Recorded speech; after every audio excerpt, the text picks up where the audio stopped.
Guess what? It's Scary Stories time!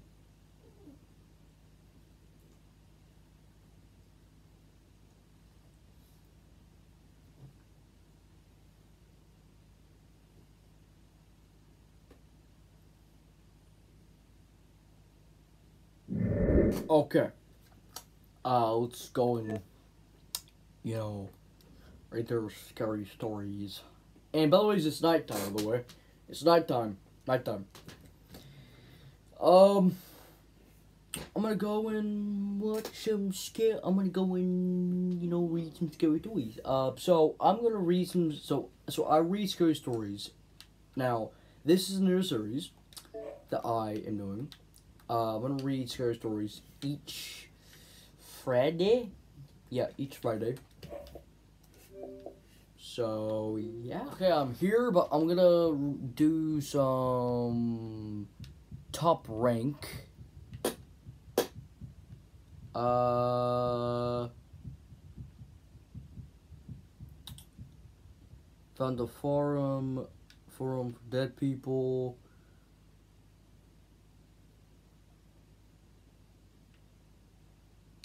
Let's do the misfortune. Oh wait, let's do the misfortune. Wait, no, wait. Let's do he who prays.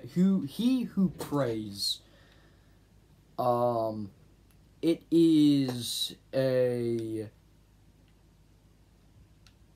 10 rating. Okay. My daughter Hannah had always had a fascination with bugs of all kinds. She collected them and kept them in a terrarium. She insisted I buy for her when she was 6. It was on a constant rotation as her interests changed when she was younger. It was ladybugs and caterpillars, and now that she was now that she was a teenager, she got into more unusual things like mantises and stick insects. Much of the time, I thought she related better to them than she did to me and her friends at school. Not that she had many of them, but she was never bullied. She just kept to herself. That's probably my doing, though. My wife and unborn son were both lost in childbirth. And when I adopted Hannah, I never really tried giving her anything girly to do. So her going out and doing things in the woods, collecting bugs, never struck me as odd. What did strike me as odd was her terrarium was currently empty. I found the shoebox and asked her about it, and all she said was that she was working on a project. And as she reminded me, they don't have cocoons. They have Utheka. It was something that kind of looked like a cocoon, but sounded more like a Dr. Seuss creation than a real thing. Still, of all the bugs she found, mantises were the most interesting thing to me. The way they stood with those clothes in the air. With those clothes in the air. Hannah and I watched one on the front porch once, stock still, just waiting for something to walk by. She said they ate other bugs, and sometimes each other. I asked why they ate each other, without missing a beat. She said that sometimes the larger females would eat the smaller males after mating, or if unlucky, sometimes before, leaving anything but wings and a few legs behind. That was around the time that I stopped asking her questions about insects. Despite how odd the shoebox was, I put it out of my mind, because that was most important to me was the annual town chili cook-off. I can't speak, sorry. To close out of the summer, our little town put on a big fall festival. And besides cider donuts and local bands that couldn't make it big anywhere else, we had a chili cook-off. I knew this year was my chance to win something. I had never placed, but this year I had a recipe I was sure was going to make everyone stand up and take notice. I especially wanted to beat out Harris Bowles, or if nothing else. Harris usually won first place, but got dethroned last year and had spent the better part of the year telling the winner, Ellie Hopkins, that she cheated every chance she got. He got.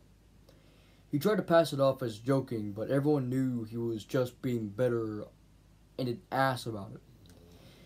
As I worked on my recipe in secret every night, perfecting this recipe wherever I could, life in the house went on as usual, which with Hannah taking her little trips out the woods to collect and catalog all over little specimens. Thing is, she would come in fairly late at night, mostly around dinner time, and except for the shoebox, I didn't see her doing much of anything else. I wasn't completely stupid. I felt like there was more to it than she was letting on. But hey, at least studying bugs was a better hobby than smoking weed and skateboarding around town like most of the teenagers around here did. But I couldn't help the feeling that she had found someone and just didn't want me to know who it was. She probably would think I didn't approve, but thinking out with anyone was was a step up in my book. On the day of the festival, I was sure my recipe was going to be a winner. Harris would never even know what hit him. I got up around the crack of dawn, only to find Hannah was already up. Now that was certainly strange. She barely woke up at all unless I went in to get her. Still with that shoebox on her side, hey Dad, just wanted to tell you your chili tastes great. You should make sure you have some later. I was flattered that she even cared. But despite her kind words, I had tried so much of my own chili, trying to get it ready that. To be honest, I was kind of sick of eating the stuff. I didn't say that to her, but I did thank her. Amazingly, she wanted me to give her a ride to the festival. When I didn't even know she had planned to go, I was so happy that I forgot to buckle my seatbelt on the way there. I was actually one of the earliest as more shuffled into the tent. Harris and Ellie were actually among the last to arrive, and gave each other dirty looks as they set up on opposite sides of the tent. I was just happy to see Hannah come in right when the tent opened. She came by smiling and said, I think the competition is going to be really fun this year. I'm really hoping you win. With the shoebox will still under the arm, she started going to all the other tables. The bugs. Oh my god. I hope she wouldn't ruin her dinner, trying absolutely everybody's, but again, just the fact that she was here made me feel on the top of my game. As the day wore on, I could swear most of my town come through. Most of them complimented my chili, but when the judges came by, they all wore the best stone faces. I couldn't tell where I stood, but I crossed my fingers and hoped for the best. I just hoped that nobody cared that I went on and got a couple of hot dogs from one of the food trucks outside for lunch. There were some kind of teriyaki, Korean barbecue style things. Really, I wish I had thought of those. They were pretty good. Finally, the time came when the judges reached their decision. Near the entrance flap, the judges stood up and announced third place, Ellie Hopkins. There was a nice round of applause, and she took the award with a smile. In second place, me, more applause, and I raised my arms in triumph. Sadly, though, even as I grinned and accepted my little silver cup, I felt a twinge, and as I could guess who the first place winner was. I was right. Harris has claimed his crown again. He acted as you might have expected a five-time champion with no sense of class would act, yelling like he was so surprised that it happened and high-fiving everyone. Even if they didn't have their hands up, he took the gold trophy. cleared his throat and began delivering his victory speech, which sounded like he had been practicing the night before. He got 3 lines, and when he cleared his throat again, he got one more line before he gave a horrendous cough and then made a sound like his chili was coming up again. It would have been hilarious if everyone in the tent, other than me, had started doing the same thing. Harris clutched at his throat and retched one last time. In his time, I could see his throat had something terribly wrong with it. It was swollen and reddening with each passing second. His whole face was turning bright red. In fact, I looked round for help, but the EMTs on hand in the tent were so grabbing at their throats and falling to the ground. I ran to Harrison, assuming he was choking. Got in place to give him the Heimlich. I gave one quick thrust. It was the worst thing I could have done. In that moment, I felt something underneath Harris' skin, at his stomach squirming and wriggling. And when I applied the pressure, it made it all press up and out. Something greenish fell from his mouth and waved, then his nose, then seeing his throat.